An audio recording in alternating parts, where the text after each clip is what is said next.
we're going to French polish the case of this American Ansonia wall clock. But first we need to put a sealer coat over the timber. At the moment I'm getting the brush ready, our squirrel hair brush, ready for the job. I'm charging the brush with polish and removing the excess metho that the brush was stored in last night. Wipe the brush 13 or 14 times on the side of the pot to remove the excess. We'll start off with the front door. Apply polish in the direction of the grain along the door, being careful not to apply too much polish or to get polish on the glass. Refill the brush and then carefully coat the side of the door along the glass, making sure that no polish gets on the glass.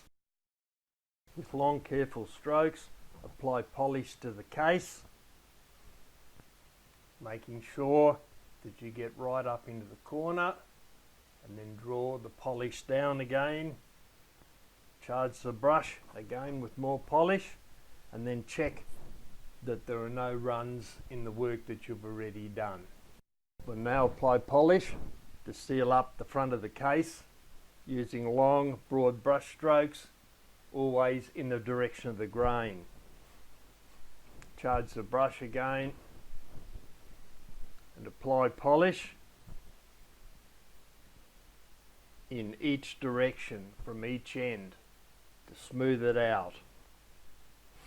The movement has been fully assembled, oiled and checked, and is now on a test stand.